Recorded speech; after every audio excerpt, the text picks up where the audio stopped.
Hello, you are listening to WKNC 88.1 HD1 Raleigh. I am DJ Beepo, here with a kind of pop-up interview. Would you like to introduce yourself? Hey, my name's Kam Steele. Hello, Cam. What do you do normally? What do you got coming up? So I run Smash tournaments for the Smash community in North Carolina, and I'm working with WKNC today.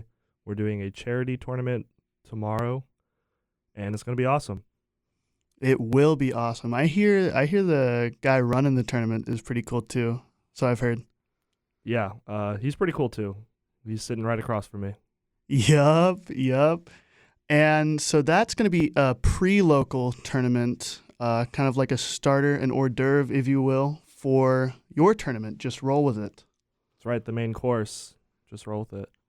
Just roll with it. It'll be a 2-day tournament held in Tally Student Union. Hundreds of entrants.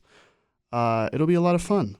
So I just wanted to ask a couple questions regarding like organizing tournaments, the community itself, and sort of your experiences in the community because you've been here a while. Yeah, I have. I've been in the community for about 6 years. It's been a long time. Mm-hmm. And so I kind of wanted to start off asking kind of how did a tournament with so many entrants as just roll with it, how does that kind of stuff start off? So I gotta say, sometimes it just takes a little bit of luck. Being in the right place at the right time, some other factors. But I started this tournament in 2016, and I was just running a normal tournament. It was just going to be like a small local with my friends and some of their friends, but it's grown to what it is today over time. I've been improving every tournament, just trying to make it as big and cool as it can be, and now it's the biggest tournament in North Carolina, one of the biggest in the Southeast. Mm-hmm. I think this weekend it's going to be the biggest tournament in the Southeast. That is correct. Yeah, it's going to be the biggest tournament this weekend. It's also going to be streamed on one of the biggest Twitch platforms for Smash, BTS Smash. Mm-hmm. So make sure you tune in. Mm-hmm. Exactly. And I also wanted to ask, like, TOing kind of comes with its own tribulations, like when it comes to getting setups, when it comes to getting someone to stream, finding a venue. What do you find to be like the most difficult part of tournament organizing? Oh yeah, all that takes so much time. I'd say I probably put in about 250 hours into each tournament. You'd think it would get easier and more streamlined every time, but it really doesn't. I'd say the hardest part is probably just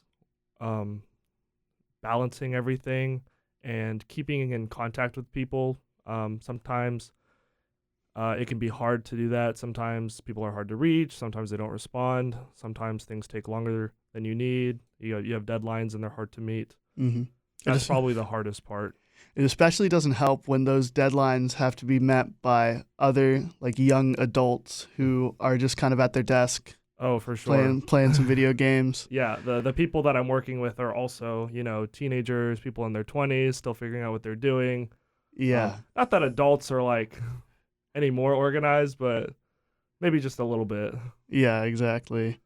And I also kind of was wondering, like, in running Just Roll With It, there was an event a couple years ago when Smash Ultimate first dropped, where you had some issues with another very big tournament series that was kind of trampling on your style. So do you want to like kind of talk on that, how sort of scheduling your events can be pretty difficult? Yeah, so Ultimate came out and there was a huge boost in popularity for the scene, and everybody wanted to run their own tournaments. Everybody wanted bigger, better tournaments in their region. So one of the more established groups tried to run an event on the same weekend as ours in the state neighboring ours, South Carolina, and we got a lot of attendees from there. So it was definitely going to hurt our event. And so I went to them. I was like, yo, can you not do this? And the response wasn't great at first, but eventually we were able to work something out, and both of our events were able to happen. Ours was on Saturday and theirs was on Sunday. And I think the events benefited from each other in the end, but that is not usually what happens. Yeah, from what I heard, they were just kind of like, whatever. Some local guys trying to overstep on our stuff. We are established. They're like, whatever. Let's just give you some Japanese players. We'll have them enter. Yeah, to an extent, it did kind of feel like that, and it kind of hurt for them to step on our toes because I had been to their tournaments before. They host in California primarily, so I never thought that they would do something like this, but they decided to run something in South Carolina, and it was just a weird situation, but I'm glad it turned out well. Yeah, and that kind of brings me to something I sort of wanted to discuss, was that whenever people think of like a Smash Brothers or a fighting game tournament, I feel like a lot of the general public will think of sort of a big stadium or like a big venue, a bunch of cameras, like a huge stream, very like high production quality, when in reality, a vast majority of these events are very like grassroots, just people caring about the community. Oh yeah, it's definitely community driven. Unfortunately, our game doesn't get any support from the developers, so everybody who wants it to succeed has to do their best to make it work. No, there's not a lot of money in the community, so you really just got to take what you can get.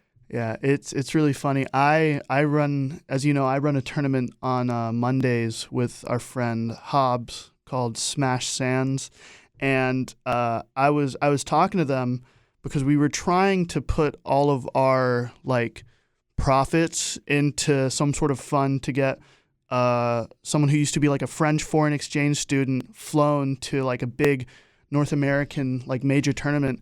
And so then once that player had told us that like they can't come and we just kind of have to use that money elsewhere, I was like, oh, what can we use to boost our budget? Like, what can we use to improve production? Like, how much money have we made in these like 5 months? And they were like, oh, we made like $100 like total.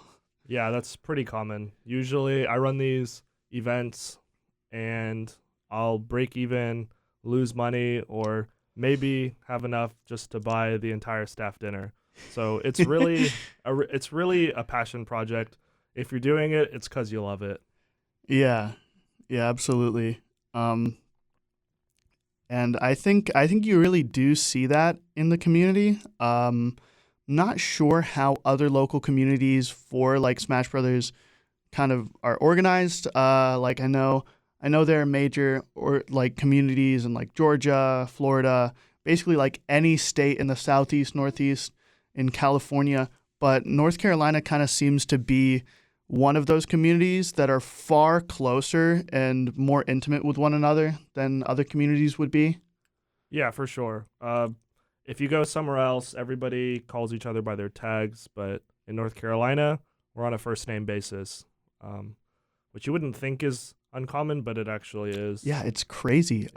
It's definitely a really jarring experience to meet these people and they'll go, oh, yo, Gravity 123, what's up? As opposed to just being like, oh, hey, Mark. Yeah, exactly. We've had far more people going to like major events. Like we went to one in Atlanta in May, like late May, and it was crazy seeing like some North Carolina players having to be like, hey, what's your name? And they'll be like, oh, it's Master Mario. And we'll be like, no, like your name. And they're like, it's Master Mario. What else do you want? Yeah, definitely have had experiences like that going out of state.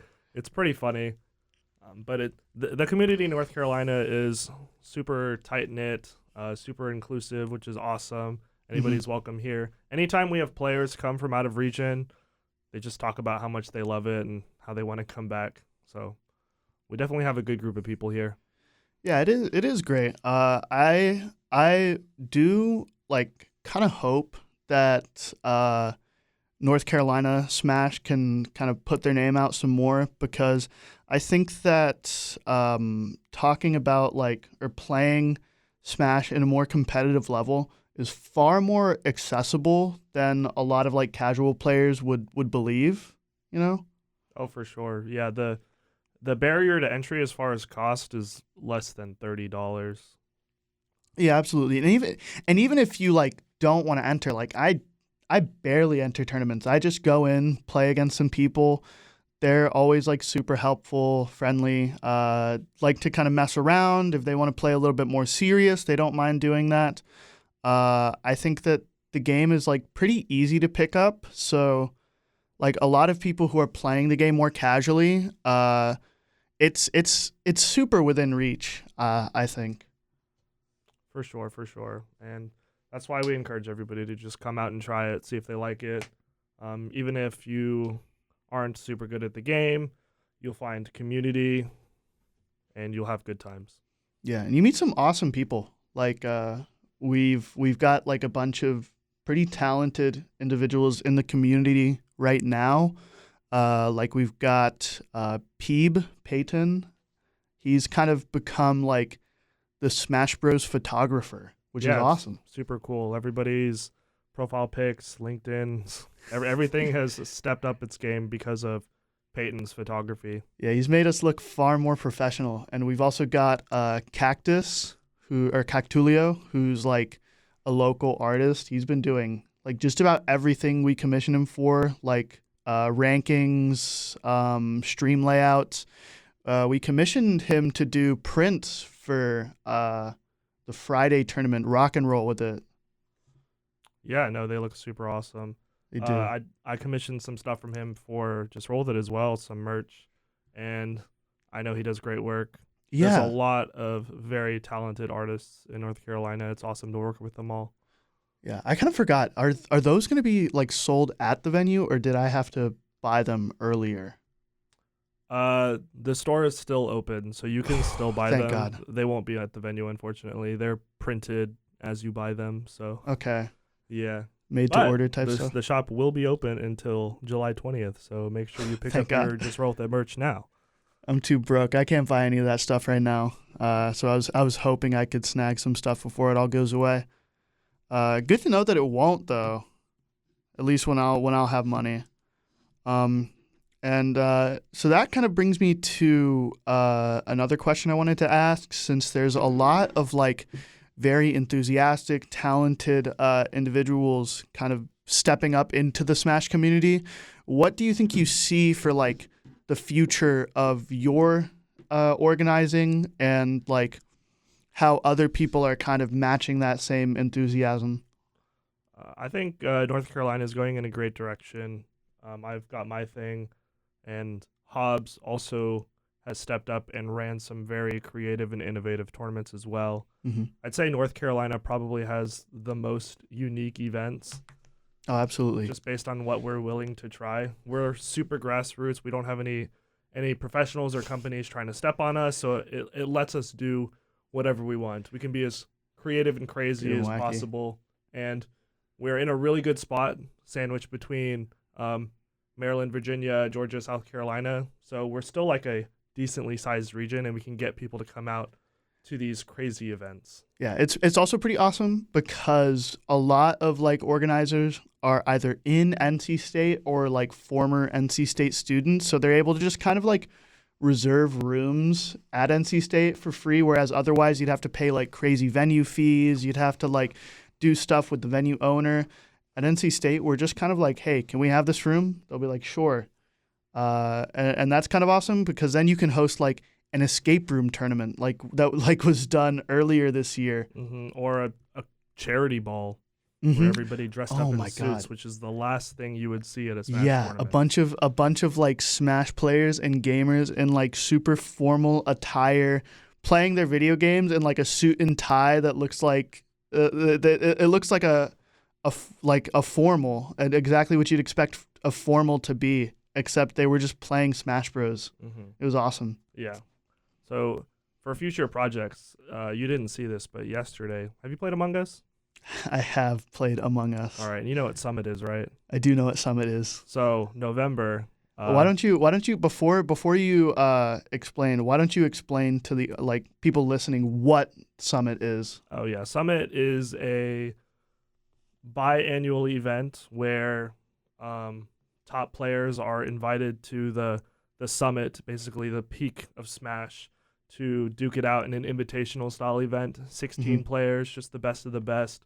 There's some people that are invited, some people that qualify, and some people that are voted in. So it's a really, really cool event. And me, Hobbs, and Scrappy are putting together a North Carolina Smash Ultimate Summit, aka the NC Sus. Okay. Which will be an Among Us themed summit event in North Carolina. Wow. So and this is the first time we're hearing of that, which is okay. I know Scrappy has been trying to do a summit style event for a long time now. Yes. And a big issue with that is, as we've talked about, is like getting the funds, getting a venue, getting a time, getting like a bunch of people who have their own schedules that you'd want to invite, see like if they'd be able to come. And you just said that it'll be an Among Us themed summit. That is correct. Oh my God. Yes. More to come. More to come. But it's going to be an awesome event. I'm really looking forward to it. I have also been wanting to do a summit style event for years, but again, just the funds made it seem out of reach. But I finally figured a way around that just by, knowing people and having more experience. So we're finally going to make it happen. And I mean, it's awesome seeing like production value for these grassroots events go up, because before it used to be, I remembered in like 2015, 2014, where it would just be like a bunch of people huddled into a green room in the back of like a video game like resale store. Yeah, I mean, that's still pretty common, but Smash has definitely upped its game, mostly just because there's more people, so there's more people to contribute. And some other like sponsors have tried to hop in. Still no Nintendo, but Nintendo. It's at least a little bit of money, which is nice. It is good. I do find it funny though. Since we are so grassroots, still like we've got some more production going on, but it is still just people trying to host something for a thing that they love for like no reward at all. And I mean at all. I think it's kind of funny when we've run into a lot of issues like hosting these tournaments, right? Like we had one at UNC Charlotte where we all got like kicked out because the tournament was going on too long. Were you there? Do you remember that? I was not there, but I do remember it. Yeah. Everybody filed into the parking deck. It was like December. It was December. It was in the winter, so the parking deck was probably 30 degrees at best. And we finished the event. They finished the event in the back of a car. In the back of a car. Imagine having to play for like hundreds of dollars in 30-degree weather. That was fun. In the escape room tournament we talked about before, there was a bit of an issue with a fraternity. So there was some scheduling overlap. This was our fault. We kind of went over on our time, and they kicked us out of the room that we were using. So we had to very hurriedly scramble out of that room and find another room which was just across the hall. It was just across the hall, so they could have just done their thing in that room, but no, that's what's crazy. The entire hallway was just like empty. It was just us and them. Yeah, there was one classroom being used, and we were both assigned to it, and every other classroom was empty. So. And they were insistent that we got out. Yeah, they had to which do was their, pretty funny. Elections. They're very important. very important elections, which was like funny because it seemed like a majority of the people from the frat were just like watching us, and they were like, "This stuff's awesome. I don't want this to." Most of them were okay with it, and they were just like, "Dude, calm down," because they had this one guy. I don't know if it was the president or what, but he was being very mean. Yes, laying down the law, but in a very cruel way. Yeah, and so that's about all I wanted to ask.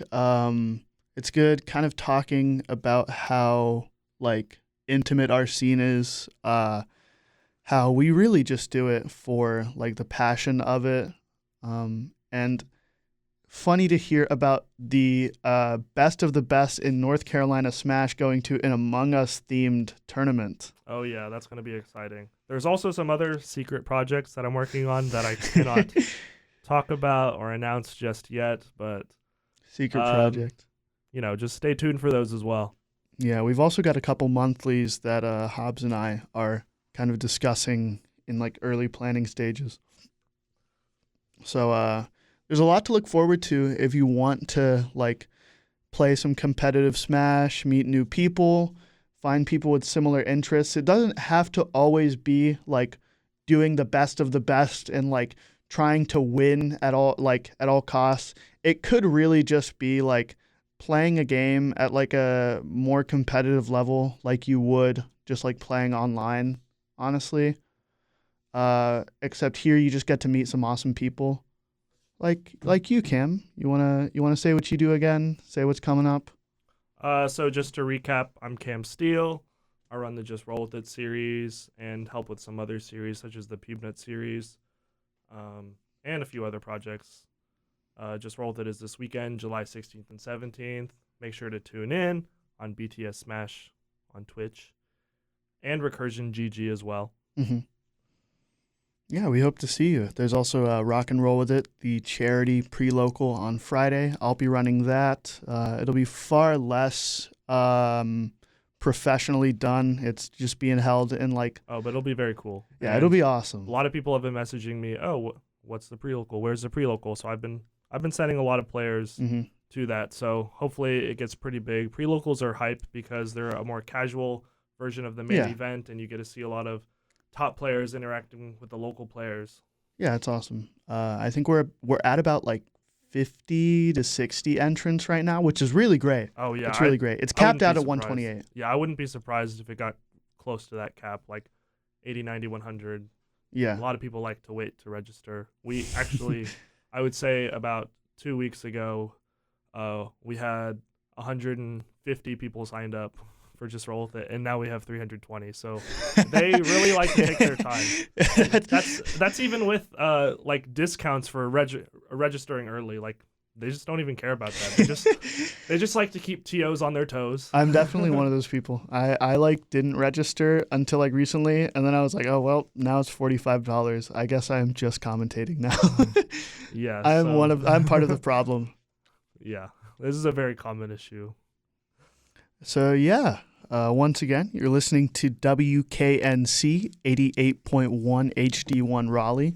This was an interview with Kam Steele talking about Just Roll With It, the upcoming tournament, kind of the little North Carolina Smash scene that we've cultivated. So yeah, hope you enjoyed. Hope we get to see some new faces if this has interested you.